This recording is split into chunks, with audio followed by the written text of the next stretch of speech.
This video provides a detailed look at ServiceNow list features and functions. Click an item to go directly to that topic, or continue watching to cover all topics.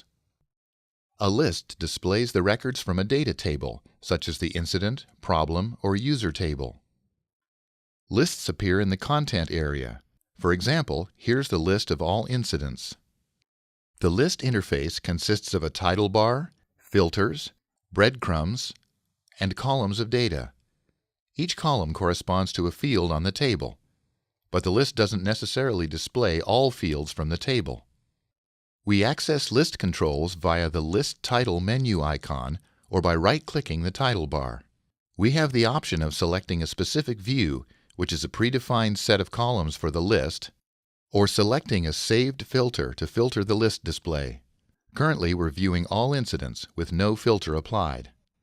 When we select a filter, in this case Active, the list displays only records that satisfy the filter criteria. Here are the active incidents. Selecting None removes the filter. Group By allows us to group records by a column. When we select Group by Priority, for example, we can easily see how many incidents there are for each priority value and review them specifically within these groups. We remove the grouping by selecting None. We can also change the number of rows displayed per page. Changing the value here affects the paging controls here. More records take longer to load, so let's go back to 20. To ensure that we're viewing the latest updates to items on the list, we can refresh the list here. Creating a favorite adds a link here to the currently displayed list. For example, if we want to frequently review the list of all active and unassigned incidents, we apply the Active Unassigned filter to the incident list and then select Create Favorite. Creating a favorite captures any filter conditions currently applied to the list, not just a predefined filter. Because this name appears in the favorites list as a link, it's a good idea to customize it to reflect any applied filters. We can also change the color and icon. And here's our favorite. You can personalize your view of a list without affecting other users.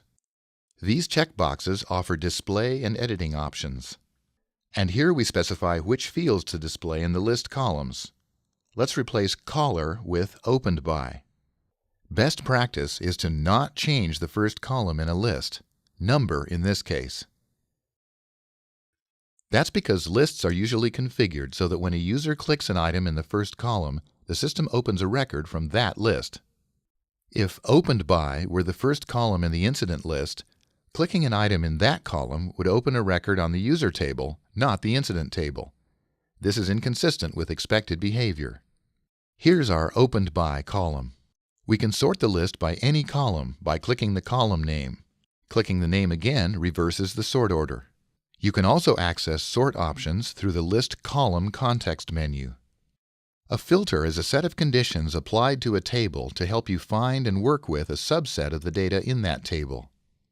A quick way to filter a list is to right-click a value we want to exclude and select Filter Out, or right-click a value and select Show Matching to display only matching records. You can always tell how a list is filtered by looking at the breadcrumbs. For example, here are the filters we applied. Assigned To is empty, Active is true, Category is not Inquiry Help, and Priority is 1 critical. This symbol separates the conditions. The breadcrumbs start with All, where there are no filters and all records are displayed. Each filter condition further refines the results from left to right. We won't do this, but clicking a condition removes all conditions to its right. For example, clicking here would remove the priority condition. And clicking All would remove every condition to display all records. To remove a condition from the middle of the filter without affecting those to its right, we click the condition separator at the left of the condition we want to remove. Clicking the rightmost item refreshes the list. Now let's see how to filter a list with the Condition Builder. Here are our current filter conditions. Let's get rid of our category conditions and add an OR condition to include Priority 2 incidents. The Condition Builder allows you to filter on any field, not just those displayed in the list. We'll set the filter to identify active incidents of priority 1 or 2 that have a problem related to them. We can also add a default sort option. In this case, we choose to sort by assignment group. The advantage of building a filter here is that you can save it for yourself for future use. Depending on your roles, you may also be able to make the filter visible to other users. We'll save this filter, making it visible only to the currently logged in user. The filter appears in our Filters list, and we can edit or delete it through Edit Personal Filters.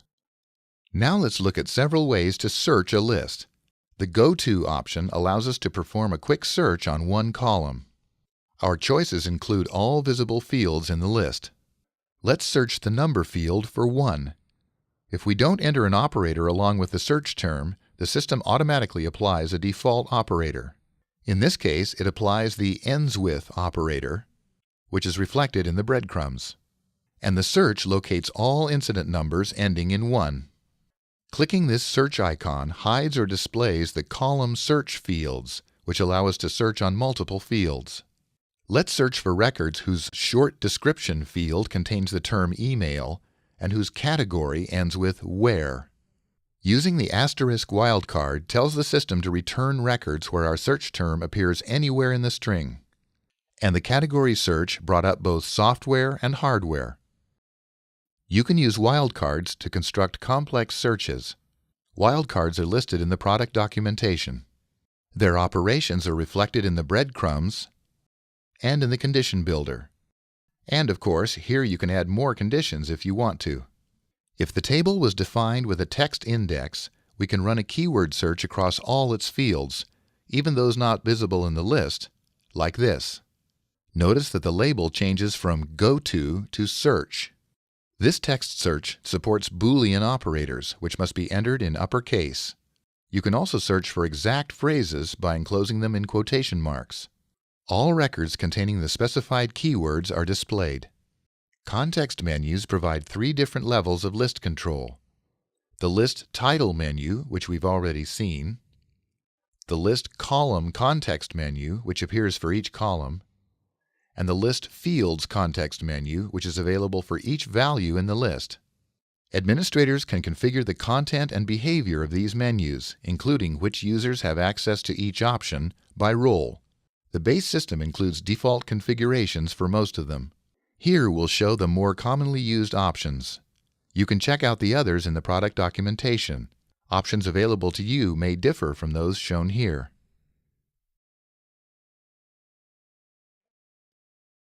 The Column context menu provides options in addition to Sort, which we've already covered. Show Visual Task Board allows you to create a new visual task board based on the list of records. The Visual Task Board is a collaboration tool with a special user interface for presenting the tasks in the list. This option is only available on lists of task records such as Incident, Problem, or My Work. The Group By option groups records by the column. Ungroup removes the groupings. The Bar Chart and Pie Chart options allow you to view the list of records in a bar or pie chart, also automatically grouped by values in the column. Configure provides advanced list configuration options, which allow admins to set up a list display for all users. For example, List Layout is where we configure the default column display for each view. Individual users can still personalize the list columns to display the fields they want, as we did earlier. Import allows you to insert new records or update existing records in a list using data from an Excel file.